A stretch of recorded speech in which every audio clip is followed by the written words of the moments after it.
Olá pessoal, que bom ver você aqui novamente. Meu nome é Milena Brentan e hoje eu vim comentar um pouco sobre o tema de jornada do colaborador ou Employee Experience, que é a origem desse termo no inglês. Na perspectiva da minha humilde pessoa, que trabalhei no Airbnb, uma das empresas precursoras do tema. Mas antes, como é de praxe, se inscreve no canal e ativa o sininho. Jornada do colaborador. De uma forma simples, ela pode ser resumida ao caminho que o colaborador ou funcionário ou associado, seja lá como a empresa ou organização chama a pessoa que trabalha nela, o caminho que a pessoa colaboradora faz desde o recrutamento, passando pelo desenvolvimento, passando pela avaliação de desempenho, passando todo o ciclo de vida dessa pessoa dentro dessa empresa até eventualmente um desligamento. Então, quando a gente consegue recortar cada fase da jornada dessa pessoa dentro de uma empresa e ter a oportunidade de, como empresa ou como RH ou como liderança, trabalhar cada pedaço dessa experiência da pessoa dentro da empresa, a gente tem grandes chances de gerar um engajamento maior, que gera um resultado maior para a empresa também. Agora eu queria trazer um pouquinho para vocês sobre o histórico da área de RH, da área de desenvolvimento humano nas organizações. Nos anos 1900, no meio da Revolução Industrial, naquele momento as empresas buscavam eficiência operacional. A área de recursos humanos, na verdade, ela se limitava muito ao RH mais administrativo. E um grande exemplo bem icônico dessa época era a Ford e outras montadoras de carro, que trazia muito essa visão da linha de produção, tudo bem setorizado, segmentado.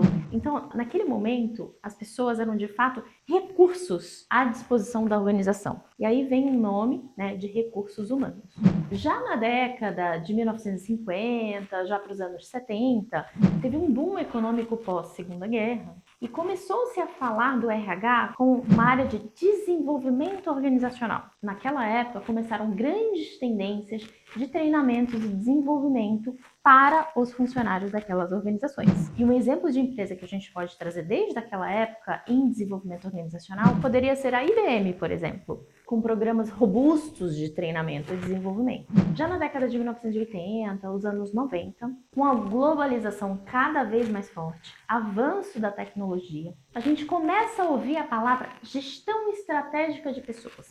E como exemplo, a gente poderia trazer a GE, Jack Welch, que traz um foco muito grande para a importância do papel da liderança no contexto empresarial, junto com todo o investimento do desenvolvimento que a gente vê até hoje como referência. Na década de 2010, a gente começa a ver indícios do Employee Experience. A economia está mais digital, a globalização está bem forte e o foco na pessoa, o foco no humano fica cada vez mais forte. Então, nesse momento, cada vez mais a gente distancia aquela visão do RH mais administrativo, do RH mais desenvolvimento e liderança, e a gente começa a olhar o RH mais global, olhando também a experiência desse colaborador ao longo dessa jornada inteira. E o exemplo que eu vou trazer para vocês, na prática, é o exemplo do que eu vi acontecer no Airbnb. De 2020 a 2022, que foi quando ficou concentrado o auge do momento de pandemia Covid-19, pós essa experiência, ficou cada vez mais importante o olhar para a resiliência, o olhar para a flexibilidade organizacional e o olhar para bem-estar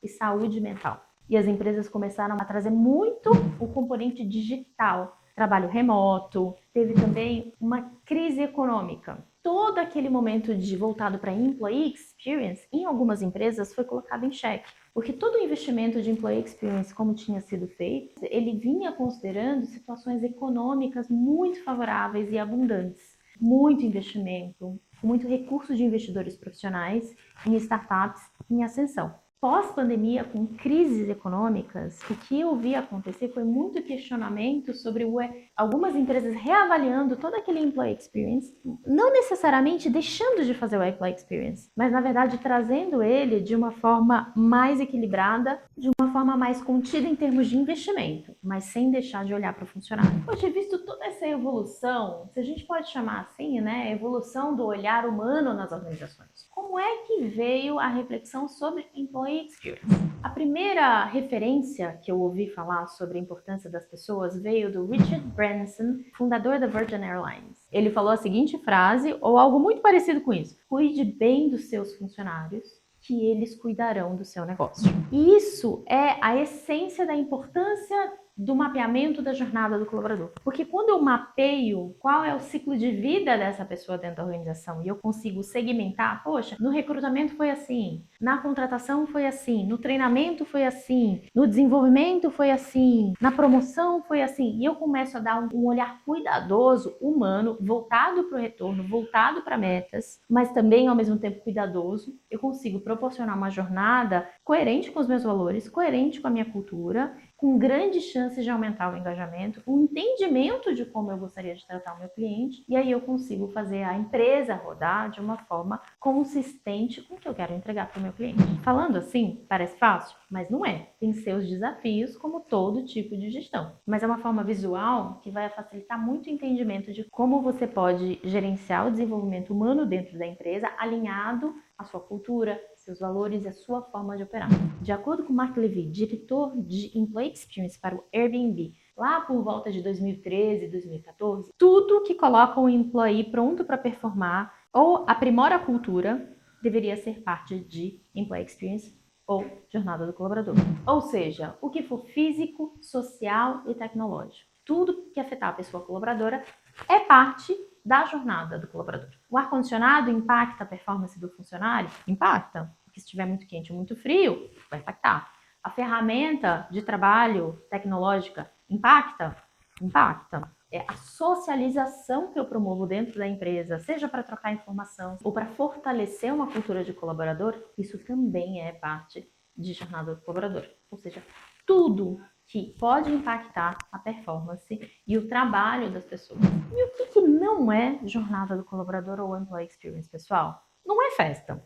Não é um RH com outro nome, não é simplesmente uma marca empregadora, não é simplesmente tratar funcionários como clientes. E não é engajamento. A jornada do colaborador pode, bem trabalhada, pode gerar engajamento. Pode contar com celebrações, mas ela não se resume a isso. É um olhar cuidadoso e minucioso sobre todo o ciclo de vida desta pessoa na empresa. Às vezes as pessoas me perguntam quais são os passos da jornada do colaborador. Cada empresa vai ser única no momento, algumas menos estruturadas, algumas mais estruturadas. Então eu vou trazer para vocês alguns processos que tendem a ser comuns, mas ele não se limita a isso. Cada empresa vai desenhar sua própria jornada do colaborador, combinado? Então, primeiro de tudo, antes dessa pessoa se tornar uma pessoa colaboradora, ela é um potencial candidato. Então, quando eu estou tratando com um candidato para uma vaga, isso já é o começo dessa jornada de colaborador. Como eu trato, como eu converso, como eu dou feedback. Mesmo se ela não for selecionada, ela pode dizer para outra pessoa. Se ela for selecionada, a experiência dela pode impactar a forma como ela vê a própria empresa. Você viu a importância